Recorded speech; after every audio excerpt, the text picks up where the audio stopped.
শান্তি। 11/8/2024 প্রাতঃমুরলি। ওম শান্তি। অব্যক্ত বাপদাদা।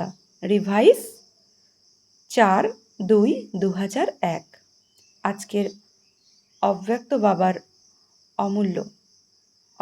বাপদাদার অমূল্য মহাবাক্য হলো, মুরলির টাইটেল হচ্ছে, সময় অনুসারে স্বরাজ্য অধিকারী হয়ে সমস্ত আধ্যাত্মিক সাধন তীব্র গতিতে কার্যে প্রয়োগ করো।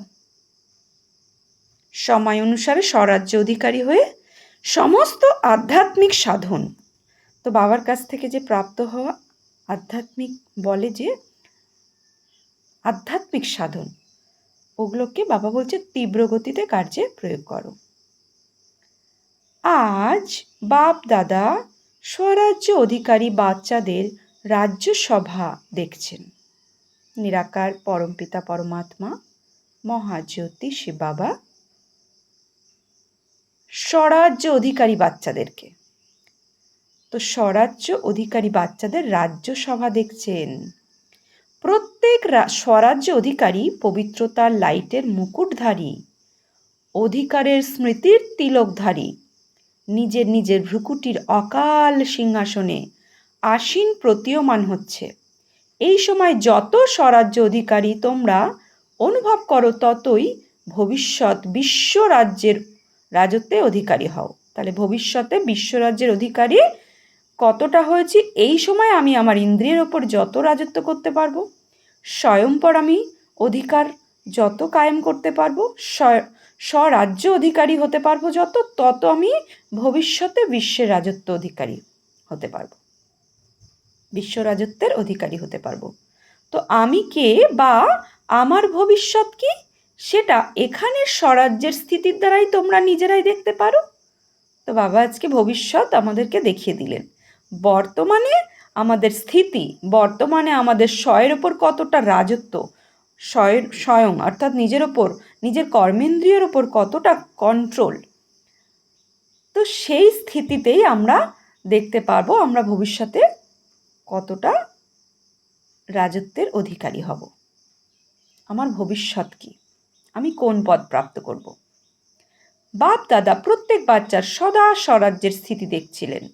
নিরন্তর সব কর্ম করতে করতে, লৌকিক অলৌকিক কার্য করতে করতে স্বরাজ্য অধিকারীর নেশা কত সময় আর কত পার্সেন্টেজ থাকে। কারণ অনেক বাচ্চা নিজের স্বরাজ্যের স্মৃতি সংকল্পরূপে স্মরণ করে। আমি আত্মা অধিকারী, এক হলো সংকল্পের ভাষা ভাবা, বারবার স্মৃতিতে রিফ্রেশ করা আমি এটা। তাহলে বাবা কি বলছেন, কারণ অনেক বাচ্চা নিজের স্বরাজ্যের স্মৃতির সংকল্প রূপে স্মরণ করে যে আমি কে, স্বরাজ্যর স্মৃতি।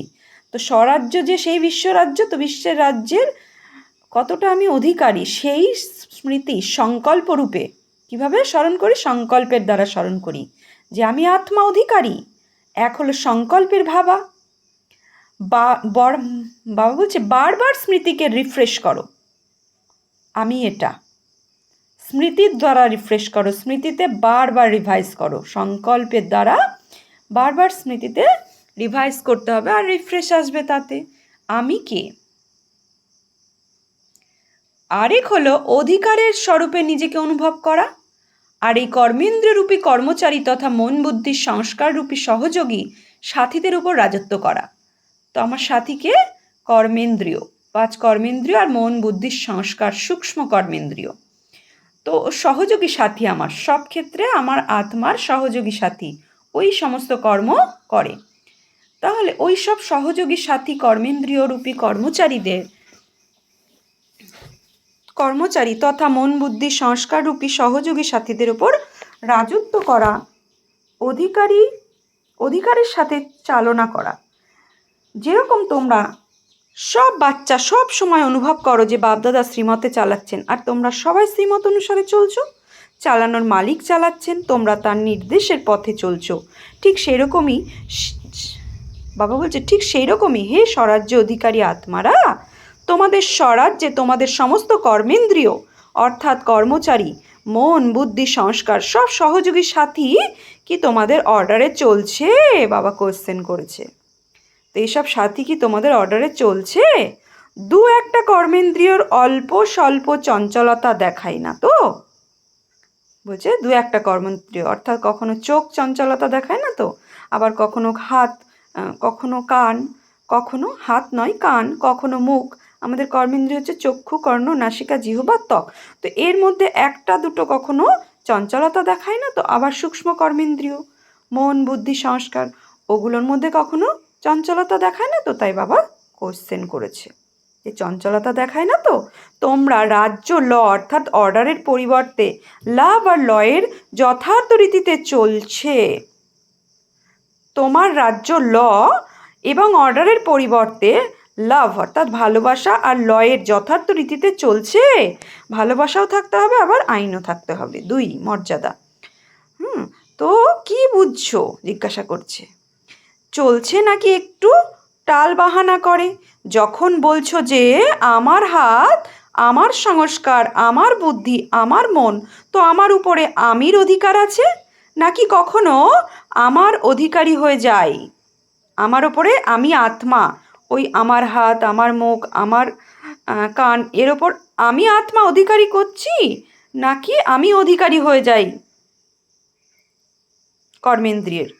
তাই বাবা চেক করতে বলছে কখনো আমি অধিকারী হয়ে যাই তার ওপর, তো তাদেরকে আমি চালাবো না তার অনুসারে আমি চলি।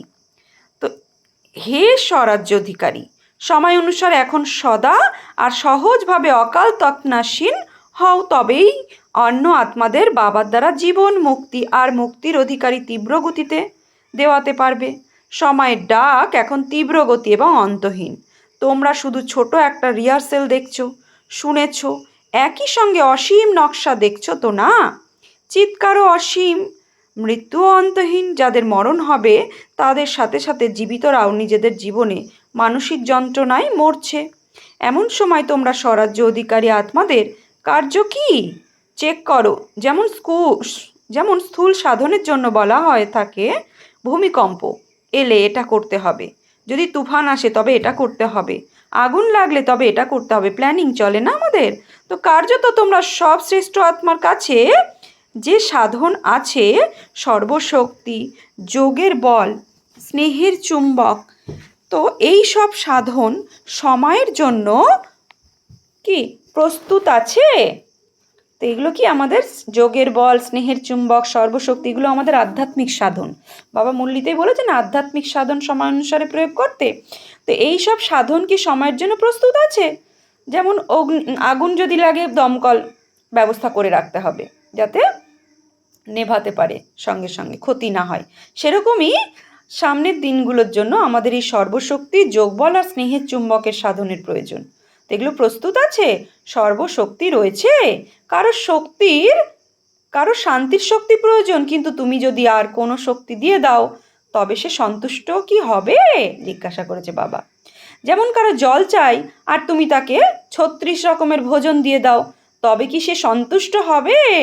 সুতরাং এভার রেডি হওয়া শুধু অশরীরী হওয়ার জন্য নয়, সে তো হতেই হবে, অশরীরী তো হতেই হবে, কিন্তু যে সাধন স্বরাজ্য অধিকারের অধিকারীর দ্বারা প্রাপ্ত হয়েছে, পরমাত্মা অধিকারী হিসাবে প্রাপ্ত হয়েছে, সেসব অধিকারী এভার রেডি আছে। এমন তো নয় যেমন সমাচারে শোনো যে মেশিনারি এই সময় প্রয়োজন, অথচ ফরেন থেকে আসার পর তা কার্যে প্রয়োগ করা হয়েছে।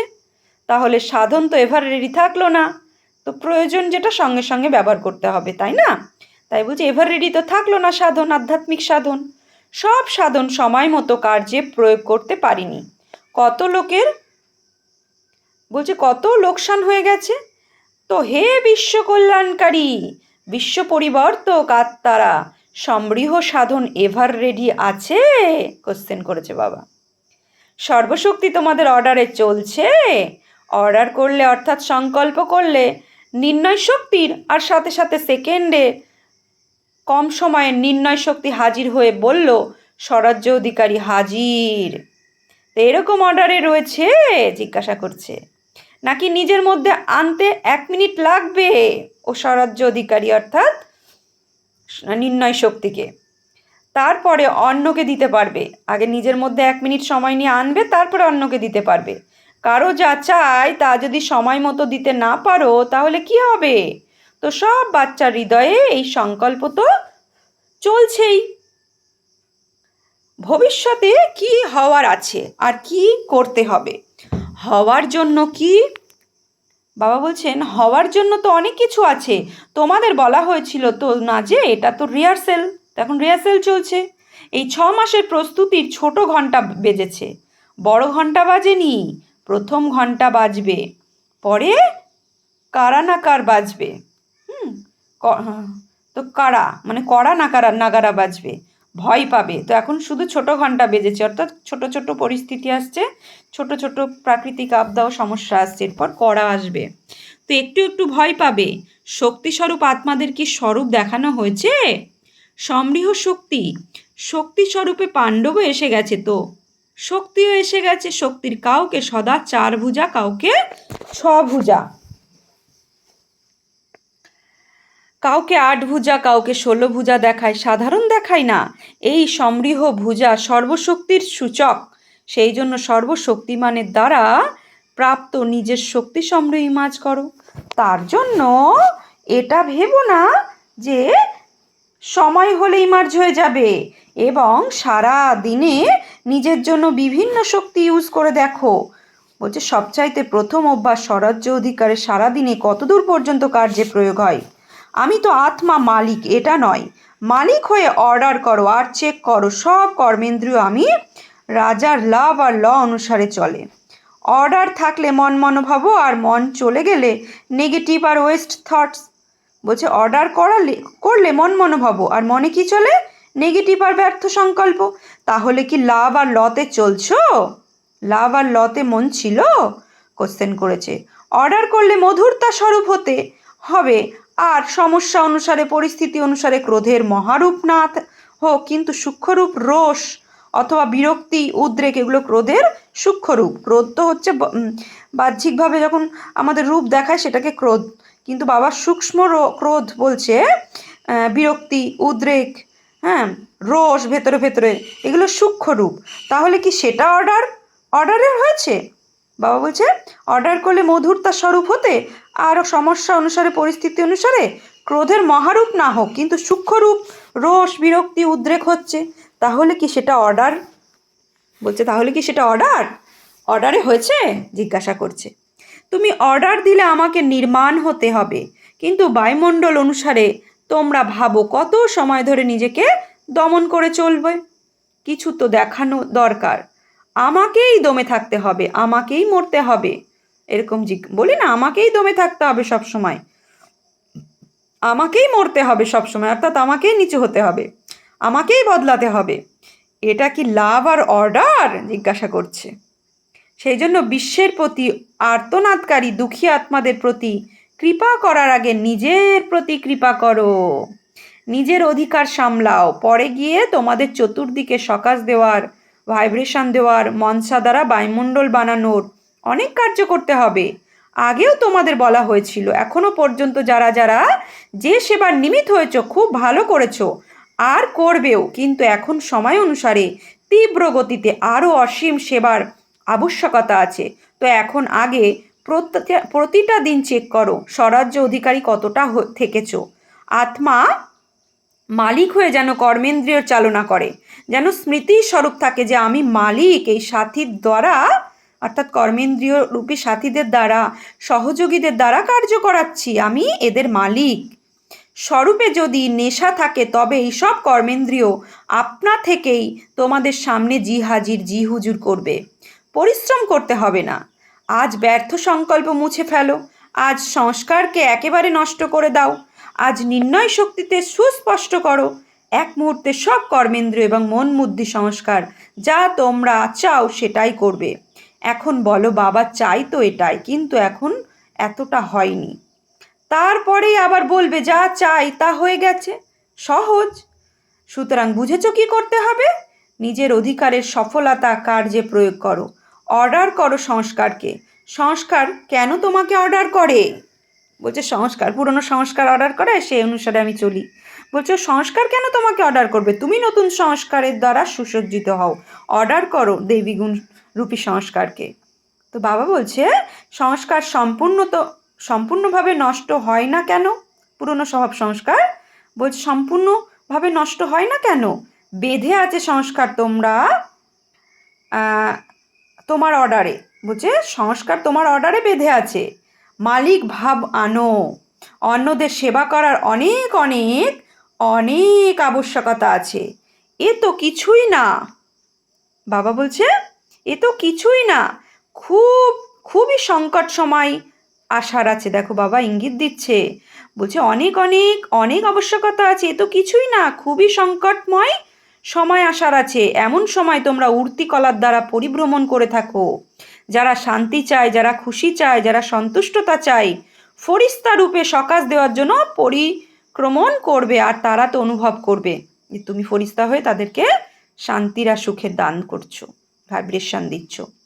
যেমন এখন অনুভব করে, তাই না, জল পেয়েছে, বলছে আর তাদের তেষ্টা অনেক মিটে গেছে, খাবার পেয়েছে, টেস্ট পেয়েছে, সহায়তা পেয়েছে, তারা এমন অনুভব করবে ফরিস্তাদের থেকে শান্তি পেয়েছে, শক্তি পেয়েছে, খুশি পেয়েছে, এরকম অনুভব করবে তখন।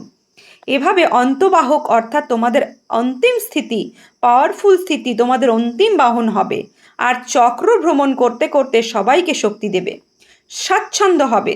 তোমাদের এই রূপ তোমাদের সামনে আসে, ইমার্জ করো।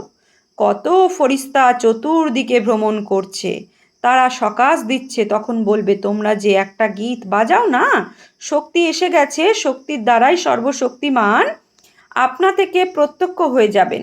শুনলে যা এখনো পর্যন্ত করেছো এবং যা কিছু হয়েছে তা সময় অনুসারে সব চাইতে ভালো হয়েছে, এরপরেও আরও ভালো থেকে ভালো হওয়ার আছে। আচ্ছা, ঘাবড়ে যাওনি তো? সমাচার শুনে দেখে ঘাবড়ে গেছো? এটা তো কিছু না, তোমাদের কাছে সব কিছু আছে, আর এটা কিছুই না, কিন্তু তবুও তারা তোমাদের ভাই বোন, সেই জন্য তাদের সেবা করাও ভালো। এখন রাজ্য অধিকারী, তোমাদের অকাল তক্তে বসে থাকো, ওঠানামা করো না, কখনো উপরে কখনো নিচে, কখনো ভ্রুকুটির অকাল তক্তে, আবার কখনো দেহভানে। তো বলছে ওঠানামা করো না, তারপরে দেখো গভর্নমেন্টের সাক্ষাৎকার হবে, এরাই সিংহাসন থেকে নেমে যেও না, অকাল তখ্ত সিংহাসন থেকে নেমে যেও না, অধিকার ছেড়ো না, সবসময় অধিকার চালাও। স্বরাজ্য শয়ের ওপর, বলছে স্বরাজ্য না, শয়ের ওপরে অন্যের ওপর নয়, অধিকার কোথায় চালাতে হবে? নিজের ওপরে, শয়ের ওপরে অধিকার চালাও, নিজের কর্মেন্দ্রিয়ের ওপরে অধিকার চালাও, অন্যের ওপরে নয়, অন্যের ওপর চালিও না। আচ্ছা, অনেক অনেক নতুন নতুন বাচ্চারাও এসেছে, তো ডায়মন্ড হলে বাবা দেখছে অনেক অনেক নতুন বাচ্চারাও এসেছে, বৃদ্ধি তো হওয়ারই আছে। যারা এই কল্পে এইবারে প্রথম এসেছে তারা হাত ওঠাও। তো ব্রহ্মা বাবা আর শিব বাবা গুলজারা দাদির শরীরের মধ্যে প্রবেশ করে যারা নতুন নতুন বাচ্চারা ও বাবা মিলনে এসেছে, বাবা বলছে তারা হাত ওঠাও। ভালো করেছো, তোমরা সাহস রেখে পৌঁছে গেছো। তার মানে কি, বাবার কাছে পৌঁছাতে গেলে প্রচুর পরীক্ষা দিতে হবে, কিন্তু হিম্মত করে তারা পৌঁছে গেছে, পরীক্ষায় পাশ করে পৌঁছে গেছো তো না। যারা বসে গেছো তারা বসেই গেছো, আর হয়নি কিছুই। সাহস অতি আবশ্যক, বাবা বলে না হিম্মতে বাড়ছে মাদাতে বাদ। তো বাবা বলছে সাহসটা কিন্তু অতি আবশ্যক। যে কোনো কার্যে যদি তোমাদের সাহস থাকে তবে বুঝে নিও যে তোমরা সফল হবে। সাহস কম, সফলতা কম, সেই জন্য সাহস রাখো আর নির্ভীক হও। ভয় পেও না যে এটা কি হচ্ছে, কেউ মরে যাচ্ছে, তাহলে সে মরে যাচ্ছে আর ভয় হচ্ছে তোমার।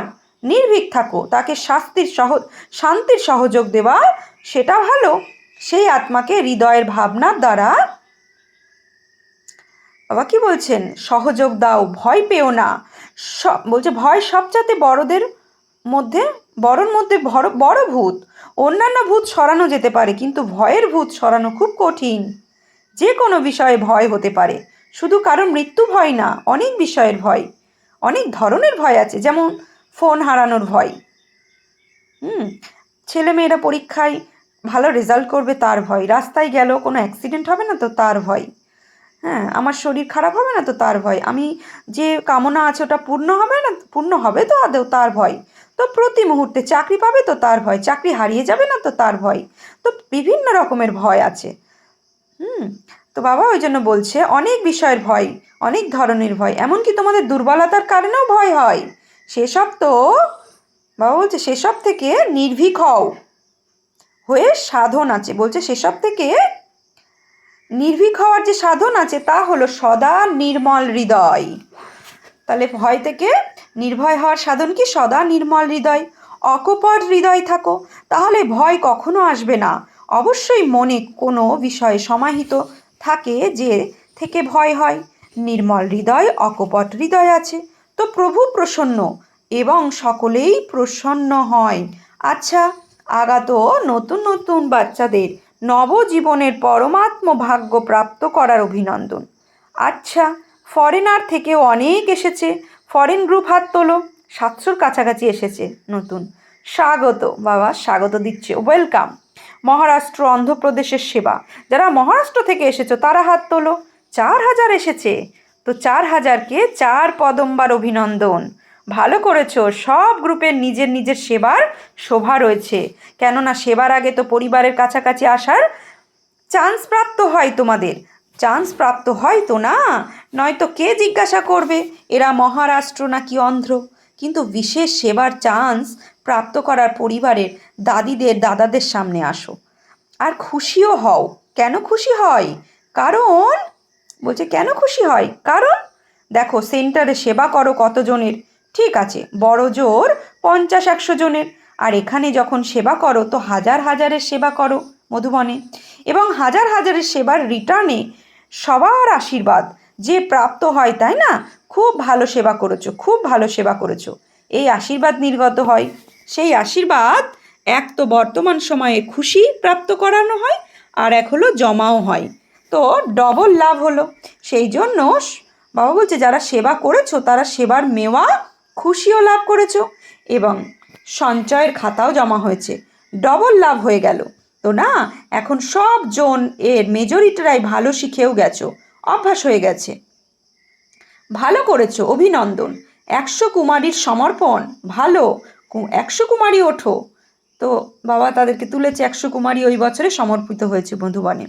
তো সবাই দেখো, দেখে বলছে যেখানেই টিভি আছে সেখানেই দেখাও, এটা ভালো কার্য, তো তোমরা সমর্পণ তো করেছই, কিন্তু সমর্পণের পাক্কা স্ট্যাম্প লাগতে হবে, এটা অলমাইটি গভর্নমেন্টের স্ট্যাম্প, মুছতে পারা যাবে না, পাক্কা তো না, পাক্কা।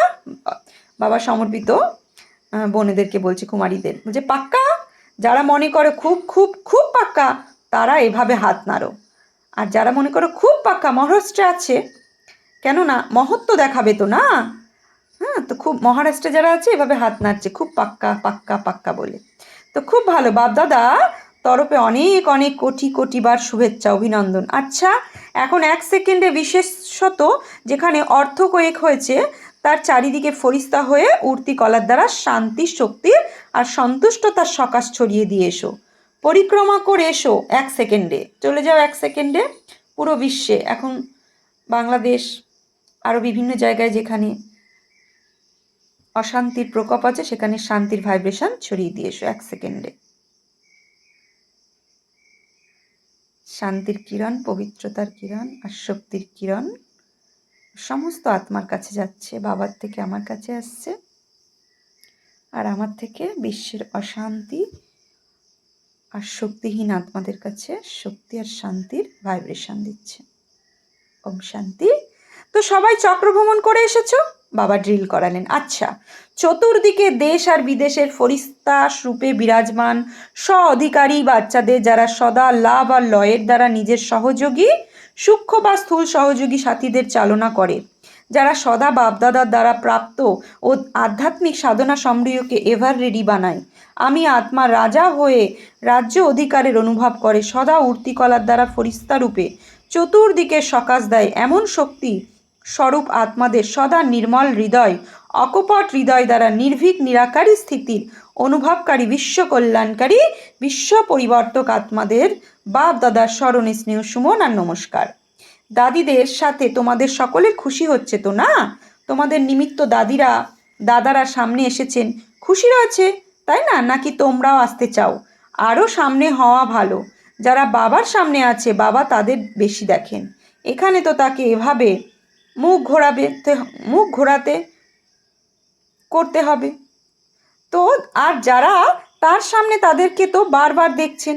আচ্ছা, জগদীশ ভাইয়ের সাথে সব কিছু ঠিক আছে। জগদীশ ভাই আমাদের যজ্ঞের গণেশ বলে যার নামে, গণেশ নামে যার ডাকা হয়, তো বাবা গণেশ নাম দিয়েছিলেন। জগদীশ ভাই আমাদের যজ্ঞের সমস্ত লিটারেচার উনি লিখেছিলেন। তো সর্বাপেক্ষা ভালো ব্যাপার হলো নিজেকে শরীর সমেত অর্পণ করে দিয়েছে। বাস্তবে তো বাবাকে নিজের সব দিয়ে দিয়েছো তো না, নাকি দিতে হবে? তোমরা নিমিত আত্মারা তো দিয়েছো, তবেই তো সাকার রূপে তোমাদের ফলো করছে। সাকার রূপে মহারথীদের দেখে সকলের শক্তি লাভ হয়। তো এই সমগ্র গ্রুপকে শক্তির স্তুতি গীত, তাই না? দাদি জানকী বলেছেন তিনি চালাচ্ছেন, তিনি অত্যন্ত রমকবাজ। তো রমজ অর্থাৎ যুক্তিযুক্ত। তো দাদি জানকী খুবই যুক্তিযুক্ত তো সহ আনন্দদাতা। যুক্তিযুক্ত যেমন দাদি জানকী তেমন আনন্দদাতাও ছিলেন। যদি না হতেন তাহলে এত বৃদ্ধি কিভাবে হতো? বাবা বলেন যারা চলছে তারাও বাবার থেকে বেশি চতুর বুদ্ধিমান। আচ্ছা, সবাই সদা একটি শব্দ হৃদয় দিয়ে গেয়ে থাকো, আমার বাবা। এই গীত সবাই গাইতে জানো তো না? আমার বাবা, এই গীত কিভাবে গাইতে হয় জানো তোমরা? সহজ তো না? আমার বলার সাথে সাথে তিনি তোমাদের আপন করে নিয়েছেন। বাবা বলেন বাচ্চারা বাবার থেকেও সমঝদার। কেন? ভগবানকে বেঁধে ফেলেছে, স্বয়ং ভগবানকে বেঁধে ফেলেছে। দাদি জানকীর প্রতি বাবা বলছে বেঁধে নিয়েছো তো না? জানকী দাদিকে বলছে, হ্যাঁ ভগবানকে বেঁধে নিয়েছো তো না? আচ্ছা, দাদি জানকী বলতেন যে বাবা ইতনা মিঠা, ইতনা মিঠা, ইতনা মিঠা বাবা, দিল করতা হে খাই লু বাবাকেও। তো বাবা জানকী দাদি এত সুন্দরভাবে বাবাকে বেঁধেছেন নিজের স্নেহতে। বাবা সেটাই বলছে বাধা হলো, বলছে বেঁধেছো তো না? তাহলে যারা বাঁধলো তারা শক্তিশালী হলো, নাকি যাকে বাধা হলো কে শক্তিশালী হলো? যাকে বাধা হলো। বাবা এবার বোঝাচ্ছেন যে তুমি স্বয়ং ভগবানকে তোমরা বেঁধেছো, তাহলে তোমরা শক্তিশালী হলে না। তিনি শুধু তোমাদের উপর বলে দিয়েছেন যে এবারে বাঁধো, তো বেঁধে যাব। হ্যাঁ, এভাবে বাঁধো। সে তো ভগবান বলে দিয়েছে যে ভগবানকে কিভাবে বাঁধা যায়, স্নেহ আর শক্তিতে, তাই না? তাহলে সেইভাবে যে চলবে তাহলে সে ভগবানকে বেঁধে নেবে, তাহলে শক্তিশালী কে হলো? বাচ্চারা। আচ্ছা, ওম শান্তি। বরদান, নিজেকে নিমিত্ত বুঝে ব্যর্থ সংকল্প এবং ব্যর্থ বৃত্তির থেকে মুক্ত হয়ে বিশ্ব কল্যাণকারী ভব। আমি বিশ্ব কল্যাণের কার্যের নিমিত্ত এই দায়িত্বের স্মৃতি বজায় রাখো। তবে কারো প্রতি বা নিজের প্রতি ব্যর্থ সংকল্প বা ব্যর্থ বৃত্তি হতে পারে না। দায়িত্ববান আত্মারা একটিও অকল্যাণকর সংকল্প করতে পারে না, কারো প্রতি ব্যর্থ বৃত্তি বানাতে পারে না, কেননা তাদের বৃত্তির দ্বারা বায়ুমণ্ডলের পরিবর্তন হওয়ার আছে। সেই জন্য সকলের প্রতি তাদের শুভভাবনা শুভকামনা আপনা থেকেই থাকে। স্লোগান, অজ্ঞানতার শক্তির ক্রোধ আর জ্ঞানের শক্তি হচ্ছে শান্তি। অজ্ঞানতার শক্তি ক্রোধ আর জ্ঞানের শক্তি হচ্ছে শান্তি। তো ওটা একটা শক্তি, নেগেটিভ শক্তি, এটা পজিটিভ শক্তি। তো বাবাকে পাওয়ার পরে পজিটিভ শক্তির দ্বারা নেগেটিভকে মার্জ করতে হবে। আর তাহলে পজিটিভ শক্তিকে ইমার্জ করলে নেগেটিভ অর্থাৎ অজ্ঞান যেটা ক্রোধের শক্তি শতহই কি হয়ে যায়, মার্জ হয়ে যাবে। আচ্ছা, আজকে সমান নেব আমি বিশ্ব কল্যাণকারী আত্মা। ওম শান্তি।